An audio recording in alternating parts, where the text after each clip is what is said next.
경의하는 최고 경도자 동지께 남녀 어린이들이 향기극한 꽃다발을 드디어 10 mga bagay na mangyayari pag namatay si Kim Jong-un. Si Kim Jong-un ang kasalukuyang leader ng North Korea. Malaki ang impluwensya niya sa loob ng kanyang bansa. Ngunit kung sakaling mamatay siya, ano kaya ang mga posibleng mangyari sa kanilang bansa? Maraming haka-haka ang mga tao tungkol dito. Posible din kaya na magbago ang mga patakaran sa loob ng bansa? O posible kaya na magkaayos sila ng South Korea? At sa video ngang ito ay pag-uusapan natin ang 10 mga bagay na mangyayari kapag mamatay si Kim Jong-un. Kaya naman simulan na natin. Number 1. Pag-aagawan ng kapangyarihan. Kapag pumanaw si Kim Jong-un ay malamang na magkaroon ng agawan sa kapangyarihan sa North Korea. Siya ay galing sa pamilyang Kim na matagal nang namumuno sa bansa at walang malinaw na plano kung sino ang susunod sa kanya. Dahil dito ay maaaring magdulot ng kaguluhan at tensyon sa pamahalaan. Isa sa mga posibleng dahilan ng pag-aagawan ng kapangyarihan ay ang kakulangan ng malinaw na tagapagmana. Bagamat sinasabing may mga anak si Kim Jong-un ay masyado pa silang bata para maging pinuno. Ang kanyang kapatid na si Kim Yo-jong ay kilala na close sa kanya at may malaking papel sa gobyerno. Siya ang madalas na sinasabing posibleng pumalit. Subalit dahil makaluma ang pananaw ng lipunan sa North Korea at bihira ang mga babaeng leader ay maaaring hindi siya tanggapin ng ilang mataas na opisyal, lalo na sa militar. Ang partido ng mga manggagawa ng Korea at ang militar ang pinakamalalakas na puwersa sa bansa. Sa kasaysayan ay maraming beses nang nagkaroon ng tensyon sa loob ng partido at militar na nagresulta sa pagbabago ng pamunuan. Ang ilang mga mataas na opisyal ng partido at militar ay posibleng magbangayan upang makuha ang kontrol ng bansa. May posibilidad ding hatiin ng mga faction sa militar ang kanilang sarili at maglaban-laban para sa kapangyarihan. Samantala, ang mga kalapit na bansa tulad ng China, South Korea at pati na rin ang United States ay malamang na makialam sa posibleng pagbabago sa pamahalaan ng North Korea. Ang China, na pinakamalapit na kaalyado ng North Korea, ay posibleng sumuporta sa isang leader na magpapanatili ng kapayapaan at katatagan sa bansa. Ngunit maaaring samantalahin ng United States at South Korea ang pagkakataong ito para itulak ang pagbabago ng sistema, lalo na kaugnay ng usaping nuklear. Isa sa mga posibleng senaryo ay ang mabilis na paghawak ng militar sa kapangyarihan. Ang militar na matagal nang may impluwensya sa pamahalaan ay maaaring magpatakbo ng pamahalaan pansamantala o maghanap ng bagong leader mula sa kanilang hanay o mula sa pamilya Kim. Number 2. Epekto sa pandaigdigang merkado. Ang pagkamatay ni Kim Jong-un ay maaaring magdulot ng malawakang pagbabago sa ekonomiya ng mundo. Una sa lahat, inaasahan na magkakaroon ng kaguluhan sa rehiyon ng Korean Peninsula. Ang kawalan ng katiyakan sa pamumuno ng North Korea ay magpapataas ng tensyon sa pagitan ng North at South Korea na magdudulot ng pangamba sa mga karatig bansa tulad ng United States, China at Japan na may malaking interes sa rehiyon. Isa sa mga pangunahing epekto nito ay ang posibleng pagtaas ng presyo ng langis at iba pang bilihin. Kapag nagkaroon ng tensyon o kaguluhan sa Korean Peninsula ay magdudulot ito ng takot sa mga negosyante at mamumuhunan. Dahil dito ay mag-iingat ang mga negosyo at maaaring mabawasan ang mga trading sa world market. Ang takot na ito ay maaaring magresulta sa mas mataas na presyo ng energy at iba pang produkto na mahalaga sa pandaigdigang supply chain. Pangalawa, ang bagong leader ng North Korea ay may malaking papel sa magiging direksyon ng bansa. Kung ang susunod na leader ay magpapatuloy sa agresibong mga patakaran ni Kim Jong-un, tulad ng pagdevelop ng mga nuclear weapons ay malamang na humigpit ang mga parusa o sanctions mula sa United Nations at iba pang bansa. Ang mga sanctions na ito ay posibleng magdulot ng mas malaking epekto sa kalakalan at ekonomiya ng North Korea. Pero kung ang bagong leader ay magiging mas bukas sa diplomasya at makikipag-usap sa ibang bansa, posibleng magkaroon ng oportunidad para sa mga bagong kasunduan at pamumuhunan. Pangatlo, apektado rin ang stock market sa buong mundo. Kapag nalamang namatay si Kim Jong-un ay maaring matakot ang mga mamumuhunan at ilipat ang kanilang mga pera sa mas ligtas na investments tulad ng ginto o US Treasury bonds. Ang kawalang katiyakan na dulot ng ganitong balita ay magdudulot ng pabago-bagong takbo ng merkado, lalo na sa Asia na siyang unang makakaramdam ng epekto. Pangapat, ang relasyon ng North Korea sa mga bansang tulad ng China at Russia ay maaaring magbago. Ang dalawang bansang ito ay mga pangunahing kaalyado ng North Korea at anumang pagbabago sa liderato ay posibleng makaapekto sa kanilang strategy sa rehiyon. Number 3. Posibleng pagbagsak ng Pyongyang regime. Ang pagbagsak ng rehimen sa Pyongyang ay isang mahalagang paksa na pinag-uusapan ng marami, lalo na kung sakaling mamatay si Kim Jong-un.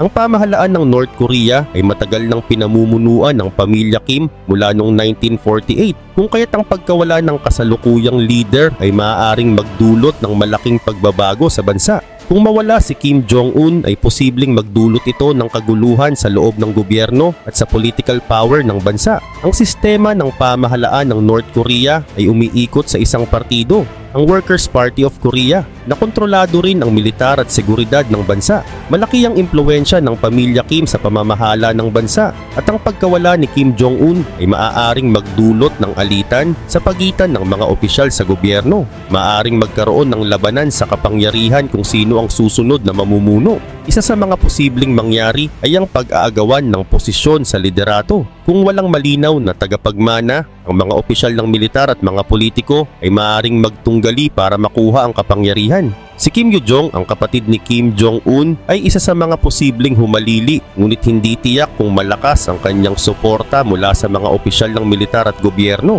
May posibilidad din na magkaroon ng pag-aalsa mula sa mga mamamayan. Marami ng taon na nahihirapan ang mga tao sa North Korea dahil sa gutom, kahirapan at kawalan ng kalayaan. Kung mawala ang leader ay maaaring magsimula ang mga tao na magprotesta laban sa gobyerno. Ngunit dahil sa mahigpit na kontrol ng rehimen ay hindi tiyak kung magkakaroon ng sapat na lakas ang mga kilusan ng mamamayan para magtagumpay. Maliban dito, ang hukbo ng North Korea ay may malaking papel din sa posibleng pagbabago ng rehimen. Ang militar ay isa sa pinakamalakas na institusyon sa bansa at ang mga general at opisyal ay may malakas na impluwensya. Sa pagkawala ni Kim Jong-un ay maaaring magtunggali ang iba't ibang grupo sa loob ng militar para kontrolin ang pamahalaan. Number 4. Krisis sa pagtatanggol. Ang posibleng krisis sa pagtatanggol kapag namatay si Kim Jong-un ay isang seryosong usapin na maaaring magdulot ng gulo sa North Korea at sa mga kalapit na bansa. Si Kim Jong-un ang kasalukuyang leader ng North Korea at hawak niya ang lahat ng desisyon sa gobyerno at militar. Kung bigla siyang mawala ay posibleng magdulot ito ng malaking kalituhan at kaguluhan. Simula nang mamatay ang kanyang ama noong 2011, si Kim Jong-un ang naging leader ng North Korea. Siya ang gumagawa ng mga desisyon tungkol sa mga isyung militar at programa ng mga nuclear weapons. Dahil sa kanyang mahigpit na pamumuno, siya ang tinitingala ng mga sundalo at mga opisyal ng gobyerno. Kung mamatay siya nang wala pang malinaw na kahalili, ay tiyak na magkakaroon ng malaking problema sa loob ng bansa. Isa sa mga posibleng mangyari ay ang agawan ng kapangyarihan. Sa ngayon ay wala pang opisyal na tagapagmana si Kim Jong-un, bagamat madalas mabanggit ang kapatid niyang si Kim Yo-jong bilang susunod sa pwesto. Ngunit sa kultura ng North Korea ay mas pinapaboran ang mga lalaki bilang leader, kaya posibleng magkaroon ng pagtutol sa pamumuno ng isang babae. Maaaring magsimula ng alitan o labanan sa pagitan ng mga opisyal ng gobyerno at militar para makuha ang pinakamataas na posisyon sa bansa. Samantala, ang pagkawala ni Kim Jong-un ay maaaring magdulot ng mas seryosong problema sa seguridad ng North Korea. Dahil sa kakulangan ng malinaw na leader ay maaaring magpakita ng lakas ang mga militar na opisyal sa pamamagitan ng mas agresibong aksyon tulad ng pagpapakita ng kanilang kakayahan sa mga nuclear weapons. Ito ay maaaring magdulot ng takot sa mga kalapit na bansa tulad ng South Korea, Japan at maging sa mga kaalyado nila tulad ng United States. Ang sitwasyon ay maaaring maging mas delikado kung walang matatag na leader na uupo sa pwesto ni Kim Jong-un. Ang mga pangunahing bansa tulad ng China, United States at South Korea ay tiyak na magmamasid sa mga nangyayari sa South Korea kung sakaling mawala si Kim Jong-un. Ang China, na pinakamalapit na kaalyado ng North Korea, ay maaaring gumawa ng hakbang para siguraduhing hindi masisira ang relasyon nila sa bansa. Number 5. Pagbabago sa patakaran sa nuklear. Ang pagbabago sa patakaran sa nuklear ng North Korea ay isang napakahalagang issue, lalo na kung sakaling mamatay si Kim Jong-un. Maraming maaaring mangyari sa hinaharap ng kanilang nuclear program, ngunit ito ay nakasalalay sa mga posibleng kapalit ni Kim Jong-un at sa kasalukuyang estado ng bansa. Narito ang ilan sa mga posibleng senaryo. Una, ang pinakaposibleng kahalili ni Kim Jong-un ay ang kanyang kapatid na babae, si Kim Yo-jong. Si Kim Yo-jong ay kilala bilang malapit na tagapayo ni Kim Jong-un at isang aktibong miyembro ng pamahalaan. Kung siya ang pumalit ay malamang na ipagpatuloy niya ang mga patakaran ng kanyang kapatid, kabilang ang pagpapalakas ng nuclear program ng bansa. Sa ilalim ng ganitong sitwasyon, ang North Korea ay malamang na magpatuloy sa pagpapaunlad ng kanilang mga nuclear weapons bilang pangunahing depensa laban sa mga foreign threats, partikular na mula sa United States at South Korea. Hindi malaki ang posibilidad ng pagbabago sapagkat ang nuclear arsenal ng North Korea ay matagal nang itinuturing na kritikal na bahagi ng kanilang seguridad at kaligtasan sa politika. Pangalawa, kung sakaling magkaroon ng alitan o pagkakawatak-watak sa loob ng pamahalaan o militar ng North Korea matapos ang pagkamatay ni Kim Jong-un, ay maaari itong magdulot ng mga hindi inaasahang pagbabago sa pamumuno at patakaran ng bansa.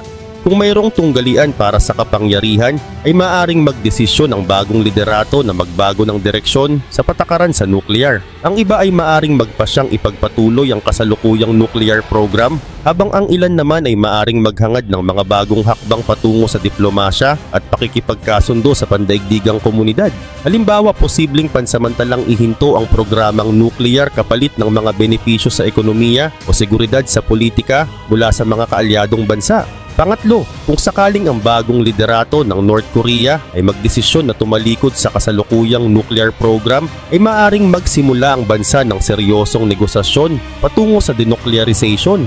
Ang hakbang na ito ay maaaring itulak ng pangangailangan para sa tulong pang-ekonomiya at upang makaiwas sa mga global punishment. Number 6. Posibleng pag-aalsa ng mamamayan. Kapag namatay si Kim Jong-un, ay maaaring magdulot ito ng malaking pagbabago sa North Korea, lalo na sa pamahalaan at lipunan. Si Kim Jong-un ay ang kasalukuyang pinuno ng bansa at sa ilalim ng kanyang pamumuno ay mahigpit niyang kinokontrol ang lahat ng aspeto ng buhay ng mga tao.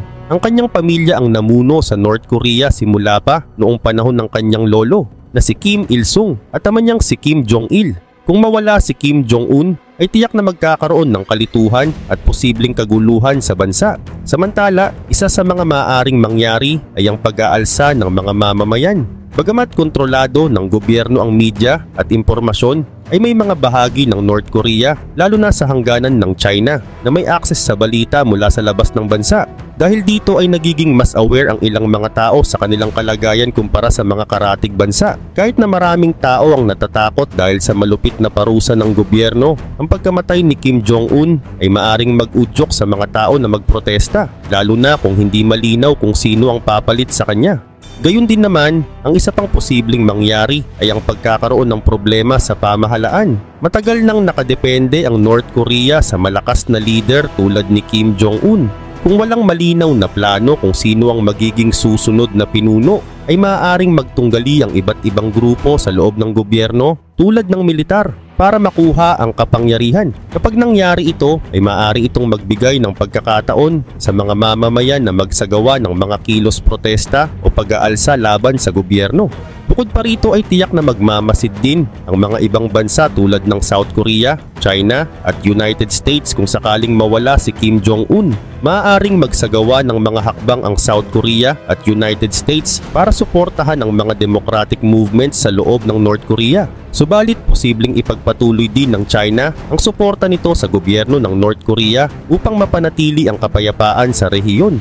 Kung magkakaroon ng pag-aalsa at hihingi ng tulong mula sa ibang bansa ang mga mamamayan ng North Korea, ay maaaring maging mas complicated ang sitwasyon. Ngunit isa rin sa mga balakid sa pag-aalsa ay ang takot ng mga tao sa gobyerno. Sa ilalim ng pamumuno ni Kim Jong-un ay napakahigpit ng parusa sa mga sumasalungat sa pamahalaan. Mahirap para sa mga tao na magsama-sama at magprotesta dahil sa takot na maparusahan sila o ang kanilang pamilya. Number 7. Humanitarian crisis. Kapag namatay si Kim Jong-un, ay maaaring magdulot ito ng malaking problema sa bansa at sa mga kalapit na lugar. Kilala ang North Korea sa mga seryosong issue tulad ng kakulangan sa pagkain, matinding kahirapan at sobrang higpit ng gobyerno. Kapag nawala ang kanilang leader, ay maaaring mas lumala ang mga problemang ito at magdulot ng kaguluhan. Una, posibleng magkaroon ng kalituhan sa pamunuan. Hindi sigurado kung sino ang papalit kay Kim Jong-un at maaring mag-away-away ang mga opisyal ng gobyerno at militar para sa kapangyarihan. Kapag nangyari ito ay maaaring humina ang serbisyo ng gobyerno tulad ng pamamahagi ng pagkain at gamot dahil dito ay lalong maghihirap ang mga mamamayan, lalo na ang mga matagal nang nakakaranas ng gutom at kakulangan sa kalusugan. Gayun din, ang North Korea ay matagal nang may problema sa pagkain at kapag nawala si Kim Jong-un ay posibleng lalo itong lumala. Maraming tao sa bansa ang umaasa sa tulong mula sa ibang bansa pero dahil sa mga patakaran ng gobyerno ay nahihirapang makapasok ang mga tulong na ito. Kung magkakaroon ng kalituhan sa gobyerno ay mas lalo pang mahihirapan ang bansa na magplano at magbigay ng sapat na pagkain. Maaaring dumami ang mga nagugutom at nagkakasakit dahil sa kawalan ng mga pangunahing pangangailangan. Dagdag pa rito, ang isa pang posibleng mangyari ay ang pagtakas ng maraming tao mula sa North Korea. Kung magkakaroon ng kaguluhan o kakulangan sa pagkain, ay maaaring magtangkang tumakas ang mga mamamayan patungo sa mga kalapit na bansa tulad ng China o South Korea. Ngunit mahigpit ang pagbabantay sa mga borders, kaya posibleng magdulot ito ng karahasan o pagpatay sa mga taong sumusubok na tumakas. Ang biglang pagdagsa ng mga taong ito ay magdadala ng dagdag na problema sa mga bansang tatanggap sa kanila dahil maaaring hindi sapat ang kanilang kakayahan para tulungan ng mga ito. Ngunit ang isa pang seryosong issue ay ang pagkakaroon ng North Korea ng mga nuclear weapons. Kung mawalan ng kontrol ang gobyerno, ay maaaring mag-alala ang buong mundo kung sino ang makakakuha ng mga sandatang ito. Kung magamit ang mga ito sa maling paraan, ay maaaring magdulot ito ng mas malaking panganib sa rehiyon at sa buong mundo. Number 8. Pagkilos ng United States. Kapag namatay si Kim Jong-un, ay maaaring magkaroon ng malaking pagbabago sa kanyang bansa at sa rehiyon ng Asia. Isa sa mga pangunahing bansa na maaapektuhan ay ang United States dahil may interes ito sa seguridad at kapayapaan sa Korean Peninsula. Kung mawala si Kim Jong-un, ay posible ring magkaroon ng kaguluhan sa loob ng North Korea. Dahil sa dictatorship ay hawak ni Kim ang halos lahat ng kapangyarihan sa bansa. Kung wala siya, ay maaaring magkaroon ng labanan sa loob ng gobyerno tungkol sa kung sino ang papalit. Maraming naniniwala na maaaring maging kapalit si Kim Yo-jong, ang kapatid ni Kim, pero hindi pa rin ito tiyak dahil dito ay posibleng magkaroon ng krisis sa loob ng bansa. Sa ganitong sitwasyon ay maaaring kumilos agad ang United States kasama ang South Korea at Japan. Gagawin ng United States ang lahat para mapanatili ang kapayapaan at maiwasan ang paglala ng sitwasyon. Posible ring makipag-ugnayan sila sa China na malapit na kaalyado ng North Korea para matulungan ng bansa na magkaroon ng maayos na paglipat ng kapangyarihan.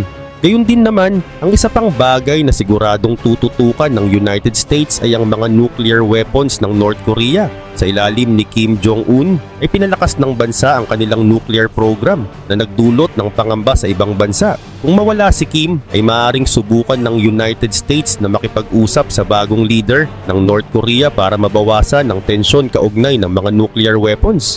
Pero hindi pa rin sigurado kung magiging bukas ang bagong leader sa ganitong pag-uusap. Kaya posibleng magpatuloy ang banta mula sa kanilang mga sandata. Kung lumala pa ang sitwasyon sa loob ng North Korea at magkaroon ng malawakang kaguluhan o digmaan, ay maaring magpadala ng tulong ang United States sa rehiyon.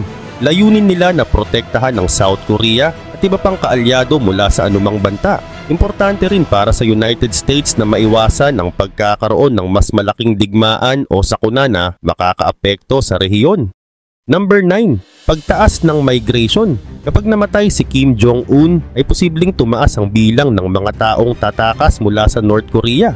Sa ngayon ay sobrang mahigpit ang pamahalaan sa bansa. Kontrolado ang kilos ng mga tao at mahirap umalis dahil bawal makipag-ugnayan sa labas ng bansa. Marami ang gustong umalis dahil sa hirap ng buhay, kakulangan ng pagkain at walang kalayaan. Ngunit dahil sa malupit na pamahalaan ay mahirap gawin ang pagtakas. Ngunit kung sakaling mawala si Kim Jong-un ay maaaring magulo ang pamahalaan. Kapag nangyari ito ay maaaring mawala ang higpit ng kontrol at magbukas ang pagkakataon para makalabas ng bansa ang mga tao. Maaring maghanap sila ng mas magandang buhay sa ibang lugar tulad ng South Korea, China o ibang kalapit bansa. Dahil sa kakulangan ng pagkain, trabaho at oportunidad sa North Korea ay marami ang gustong umalis. Kadalasan ay pumupunta sila sa China pero hindi ito ligtas. ibinabalik ng China ang mga tumatakas sa North Korea kung saan malupit silang pinarurusahan. Kahit delikado, maaring mas maraming tao ang magtangkang tumakas kapag naging magulo ang pamahalaan ng North Korea. Kaugnay pa nito, ang pagtaas ng bilang ng mga taong gustong tumakas ay maaring maging problema para sa mga kalapit bansa, lalo na sa South Korea. Bagamat tinatanggap ng South Korea ang mga tumatakas mula sa North Korea, kung biglang dumagsa ang mga ito ay maaring mahirapan ang gobyerno na suportahan sila. Kaya mahalaga na maghanda ang mga bansa sa rehiyon para harapin ang ganitong sitwasyon. Bukod sa mga karatig bansa, ay maaari ring tumulong ang mga international organizations tulad ng United Nations. Magiging mahalaga ang cooperation ng iba't ibang bansa para mabigyan ng proteksyon at tulong ang mga taong tumatakas mula sa North Korea. Sa madaling salita, ay posibleng tumaas ang migration mula sa North Korea kapag namatay si Kim Jong-un dahil sa gulo sa pamahalaan at hirap sa buhay ng mga tao. Kailangang maghanda ang mga kalapit bansa at ang buong mundo para tulungan ang mga taong gustong tumakas at tiyakin ang kanilang kaligtasan. Number 10. Pagkakaroon ng mga bagong kaalyansa. Ang pagkamatay ni Kim Jong-un ay maaaring magdulot ng malalaking pagbabago hindi lamang sa bansa kundi sa buong rehiyon ng Asya at maging sa pandaigdigang komunidad. Dahil sa matagal niyang pamumuno at malapit na kontrol sa gobyerno at militar, ang kanyang pagkawala ay posibleng lumikha ng krisis sa pamumuno na maaaring magbukas ng mga bagong ugnayan o alyansa sa ibang mga bansa. Una, mahalagang tandaan na ang North Korea ay may malaking papel sa usapang pampolitika ng Asia, lalo na sa mga bansa tulad ng China, South Korea, United States at Russia. Kung sakaling mawala si Kim Jong-un ay maaaring magkaroon ng pagbabago sa pamunuan ng North Korea. Ang ganitong pagbabago ay maaaring magdulot ng kompetisyon o alitan sa loob ng kanilang gobyerno, lalo na sa pagitan ng mga pamilyang namumuno at ng militar. Dahil dito ay posibleng magkaroon ng bagong mga alyansa hindi lamang sa loob ng bansa kundi pati na rin sa ibang mga bansa. Samantala, ang China na pinakamalapit na kaalyado ng North Korea ay siguradong magsusumikap na manatiling malapit sa bagong leader o pamahalaan. Mahalaga sa China ang pagpapanatili ng kapayapaan at katatagan sa rehiyon, lalo na dahil kalapit bansa nila ang North Korea. Kaya anumang pagbabago sa pamumuno ay tiyak na kikilos ang China upang tiyakin na hindi sila mawawalan ng impluwensya sa North Korea. Sa kabilang dako, ang South Korea at United States ay maaaring makakita ng bagong pagkakataon upang makipag-usap sa bagong leader ng North Korea. Matagal nang hinahangad ng dalawang bansa na magkaroon ng kapayapaan at pagkakaisa sa pagitan ng North at South Korea. Kung ang bagong leader ay mas bukas sa pakikipag-ugnayan, ay maaaring magkaroon ng mas positibong relasyon at mga kasunduan. Ngunit kung magiging conservative pa rin ang bagong leader, ay maaaring mas lalo pang lumala ang tensyon sa rehiyon. Sa katunayan, ang Russia ay posibleng kumilos upang palakasin ang kanilang relasyon sa North Korea. Bagamat hindi kasing lapit ng China ang kanilang relasyon, ay may mga interes din ng Russia sa rehiyon. Maaaring subukan ng Russia na mag-alok ng suporta o alyansa